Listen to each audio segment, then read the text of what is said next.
बड़े मशहूर कारी गुजरे हैं, कारी अब्दुल बासित। ये भी अजीब है, अल्लाह अकबर। दुनिया की कोई किताब इस तरह से लुत्फ के साथ नहीं पढ़ी जाती है जिस तरह से लुत्फ के साथ कुरान करीम की तिलावत होती है।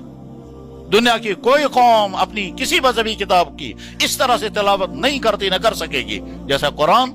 इस कुरान की तिलावत के लिए मुसलमानों ने 4 उलूम तैयार किए हैं, इल्म तजवीद, इल्म क़िराअत, इल्म तहसीन सौत, इल्म वक्त, ताकि हम कुरान को ठीक तरह से पढ़ सकें।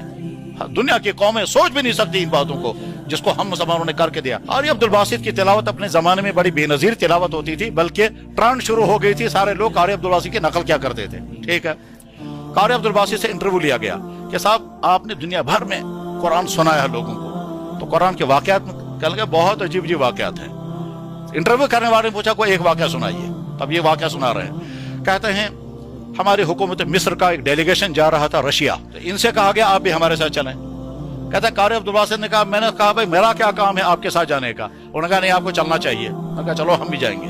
पहुंचे वहां, अब एक तरफ से कम्युनिस्ट रशियन, अब पता नहीं वो ब्रेज़नेव का जमाना था कि न खुरुश्चेव का जमाना था कि न आंद्रोपोव का जमाना था कि न गोर्बाचोव का जमाना, ये तो नहीं मुझे मालूम। ये वहां के वो सरबराह या स्टालिन का जमाना रहा होगा।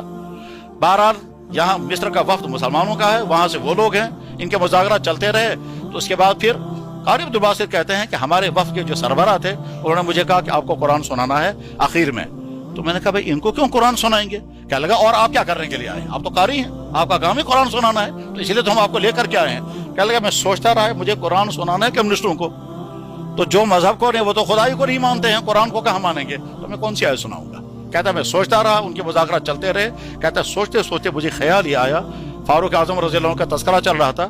हज़रत फारूक आजम रज़ी अल्लाह तआला कौन सी आयतें सुनकर मुतासिर हुए थे, तो मालूम ये हुआ, उनको मालूम था ताहा मा अंज़लना अलैकल कुरान लितश्क़ा। चुनांचे जब मुझसे कहा गया कि सुनाइए आप कुरान, मैंने कहा जी ठीक है मैं कुरान सुनाऊंगा, लेकिन ये लोग क्या कहेंगे, आप उनको कहें। तो इन्होंने उनसे कहा ये कुछ गाना सुनाना चाहते हैं, आप लोग तवज्जो के साथ सुनिए, ये एक नए किस्म का म्यूजिक है और ये बगैर साज के सुनाएंगे आपको। उन्होंने कहा चलिए। कहते हैं मैंने ताहा मा अंज़लना अलैकल कुरान पढ़ना शुरू किया, और कारी अब्दुल बासित जो है वो झूम कर पढ़ा करते थे आंखें बंद करके, और अपनी खास लय में, और अल्लाह ने आवाज भी बजी बेनजीर अता की थी कुरान के असरात। क्या लगा मैं ताहा मा अंज़लना कुरान पढ़ता रहा, और उसके बाद मैंने जब खत्म किया तो मैंने देखा कि वो रशिया अक्सर इंसानों के आंखों से आंसू गिर रहे थे। मैं भी नहीं समझ पाया उनके ये आंसू क्यों, और वो भी नहीं बता सके कि आंसू क्यों थे। कुरान की तासीर ये है कि वो उस इंसान को भी मुतासिर कर देता है जिसके अंदर कुफ्र ही कुफ्र हो, उस पर असर रहता है। कुरान के साथ हम जुड़ेंगे तो हमारी कामयाबी होगी।